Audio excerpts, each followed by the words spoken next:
Anak-anak, pada kesempatan kali ini kita akan belajar tema 2, persatuan dalam perbedaan, subtema 2, bekerja sama mencapai tujuan. Dalam mata pelajaran ilmu pengetahuan alam, kita akan membahas kompetensi dasar 3.3, menganalisis cara makhluk hidup menyesuaikan diri dengan lingkungan. Kemudian kompetensi dasar 4.3, menyajikan karya tentang cara makhluk hidup menyesuaikan diri dengan lingkungannya sebagai hasil penelusuran. Pada kesempatan kali ini kita akan belajar tentang cara hewan menyesuaikan diri dengan lingkungannya. Ya, cara hewan menyesuaikan diri dengan lingkungannya itu adalah adaptasi. Berarti, adaptasi adalah kemampuan makhluk hidup untuk menyesuaikan diri dengan lingkungannya. Makhluk hidup itu bisa manusia, hewan, atau tumbuhan. Pada kesempatan kali ini kita akan membahas tentang adaptasi hewan. Tujuan dari adaptasi hewan yang pertama adalah agar bisa bertahan hidup. Yang kedua, bisa melindungi diri dari musuhnya. Adaptasi pada hewan dibagi menjadi 3, yaitu adaptasi morfologi, adaptasi fisiologi, dan adaptasi tingkah laku. Yang pertama, adaptasi morfologi. Apa itu adaptasi morfologi? Adaptasi morfologi adalah cara menyesuaikan bentuk tubuh dan alat-alat yang ada pada tubuh suatu makhluk hidup agar sesuai dengan lingkungannya.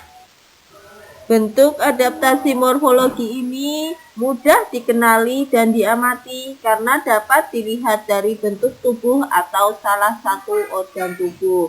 Kemudian, adapun contohnya, pertama adaptasi pada burung. Burung memiliki banyak bentuk paruh. Pertama di situ ada itik, ya. Itik itu jenis makanannya ikan, cacing. Bentuk paruhnya itu seperti sudu dan pangkal gerigi, berguna untuk menyaring makanan dari air dan lumpur. Yang kedua yaitu bentuk paruh dari elang. Jenis makanan elang itu biasanya ular, ayam, kelinci. Ciri paruhnya yaitu paruh yang tajam, kuat, runcing, dan agak membengkok. Fungsinya apa? Untuk mengoyak makanan yang berupa daging. Yang ketiga contohnya paruh burung pipit yang jenis makanannya adalah biji-bijian. Paruhnya berciri, paruhnya pendek, tebal, dan runcing untuk memecah biji-bijian seperti padi. Yang keempat yaitu paruh burung pelatuk yang jenis makanannya adalah serangga. Cirinya paruhnya runcing agak panjang untuk memahat kayu pohon dan menangkap serangga di dalamnya. Kemudian selanjutnya ada paruh burung pelikan. Panjang ya, itu karena jenis makanannya ikan. Paruh panjang dan berkantong besar pada bagian bawah untuk menyimpan ikan.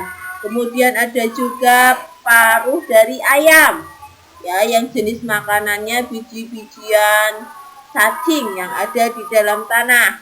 Cirinya yaitu paruhnya pendek, tebal, dan runcing. Selain bentuk paruh, bentuk kaki burung juga beraneka ragam. Bentuk kaki ini merupakan bentuk penyesuaiannya terhadap cara memperoleh makanan.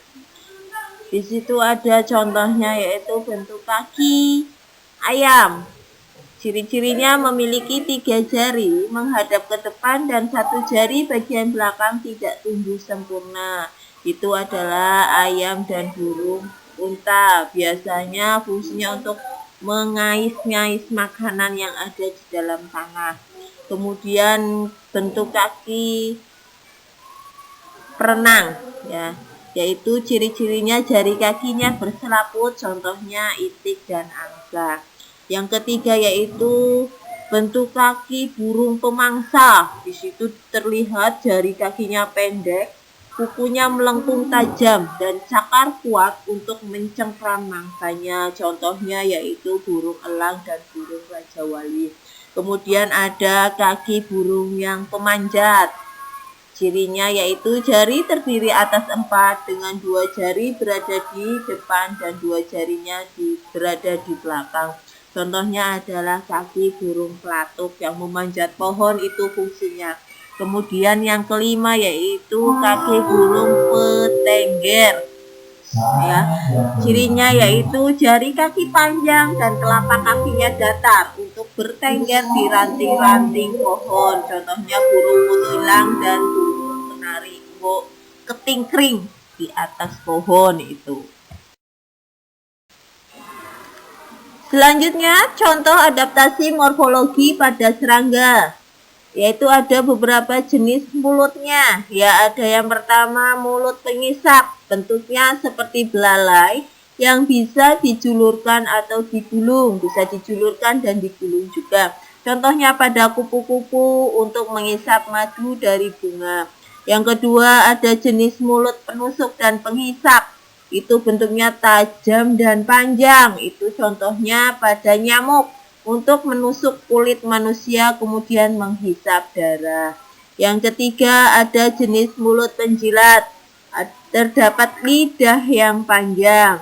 Contohnya pada lebah untuk menjilat makanan berupa nektar dari bunga. Kemudian yang keempat ada jenis mulut penyerap. Itu bentuknya terdapat alat penyerap yang mirip spons atau gabus. Contohnya pada lalat untuk menyerap sari-sari makanan.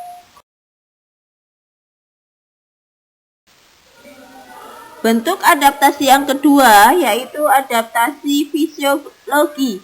Apa itu adaptasi fisiologi? Adaptasi fisiologi merupakan adaptasi yang dilakukan oleh hewan dengan mengubah fungsi bagian tubuh tertentu. Maksudnya penyesuaian diri hewan itu berdasarkan fungsi kerja organ-organ tubuh makhluk hidup itu terhadap lingkungan. Untuk mengetahui bentuk adaptasi ini tidaklah mudah karena berkaitan dengan fungsi organ yang ada di dalam tubuh. Adaptasi ini bisa berupa enzim yang dihasilkan oleh suatu organisme.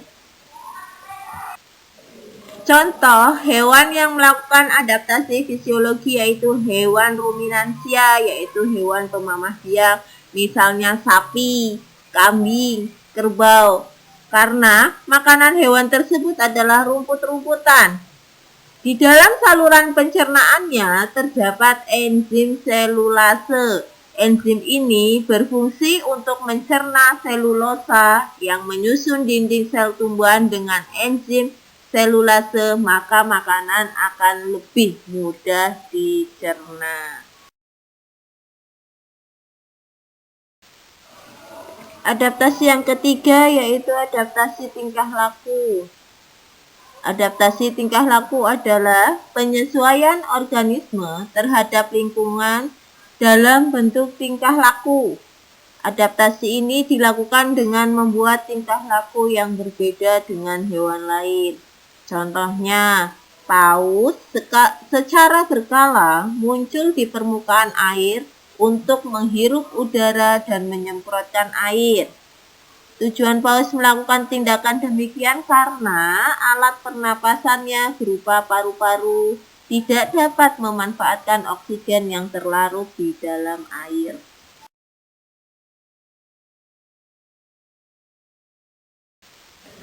Contoh adaptasi tingkah laku juga seperti adaptasi dengan cara kamuflase.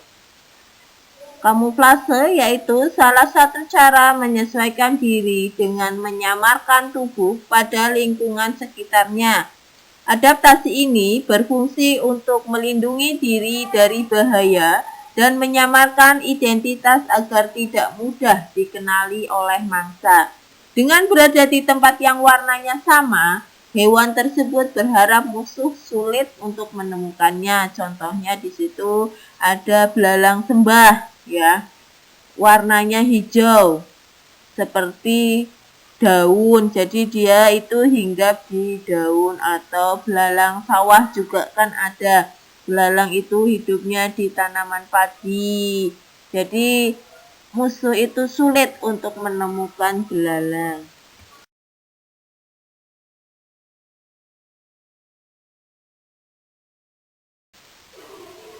Adaptasi tingkah laku yang kedua contohnya yaitu adaptasi dengan cara mimikri, ya. Itu menyesuaikan diri dengan mengubah warna kulitnya sesuai dengan tempat yang berbeda. Contohnya ada hewan bunglon.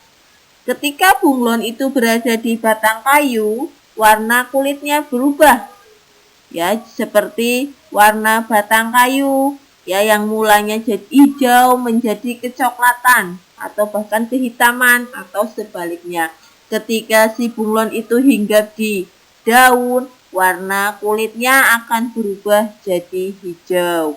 Itu perubahan warna ini membuat bunglon mampu membaur dengan lingkungan.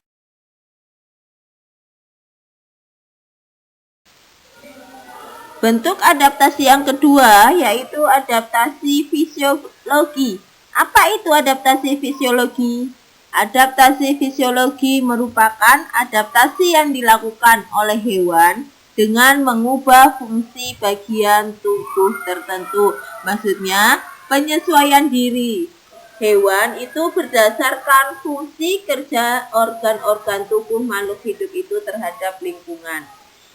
Untuk mengetahui bentuk adaptasi ini tidaklah mudah karena berkaitan dengan fungsi organ yang ada.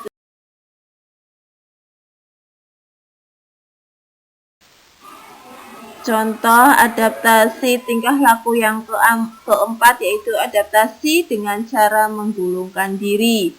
Itu contohnya terenggiling. Beradaptasi dengan cara menggulungkan tubuhnya menjadi spiral dalam rangka mempertahankan diri dari musuh. Itu terenggiling melakukan penyesuaian diri dengan menggulungkan tubuhnya, ya. Kemudian ada lagi yang biasa kita lihat kaki seribu atau luwing, itu ya, dengan menggulungkan diri. Kalau dipegang itu langsung menggulungkan diri. Itu adalah contoh adaptasi hewan dengan cara menggulungkan diri. Demikian materi ajar mata pelajaran IPA tentang adaptasi hewan atau penyesuaian diri hewan terhadap lingkungannya. Kurang lebihnya mohon maaf. Sekian dan terima kasih.